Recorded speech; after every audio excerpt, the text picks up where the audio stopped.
Iyan ay nagiging sanhi ng pag-aaksaya ng bilyong ngunit mo, hindi pa rin natatanggal ang mga pekas at melasma. Ang mga kababaihan ay pinakatakot sa melasma at pekas. Dahil ang problema ay sa mga kababaihan na nanganak, 90% ay nagkakaroon ng melasma at pekas. Pero bakit ikaw ay walang melasma at pekas? Mula sa hormones at araw. Ang araw ay kaya nating kontrolin, ngunit para sa hormones, kailangan ng produkto para sa hormones. Pagpapabata mula sa loob ay makakaiwas sa melasma at pekas. Kung hindi natin ito maiiwasan kapag nagkaroon na tayo ng melasma at pekas, napakahirap itong gamutin. May mga tao na gumagastos ng ilang milyong piso, ngunit hindi pa rin nawawala ang melasma, at pekas. Ngunit kung alam natin kung paano ito iwasan gamit ang mga produktong pangangalaga mula sa loob, tulad ng NMN, ang posibilidad na magkaroon tayo ng melasma at pekas ay napakababa, o kung magkaroon man tayo, madali itong malulunasan at babalik sa normal na kalagayan.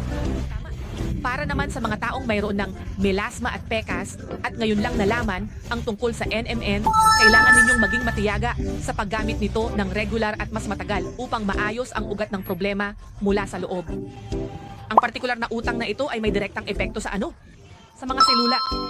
Ito ay nagbubunga ng AD+ sa katawan, magpapabata, mag-aayos, at magpapanumbalik ng lahat ng mga selula sa katawan. Ang mga selula ay matatagpuan sa lahat ng mga organo sa katawan, lalo na sa epidermis at balat.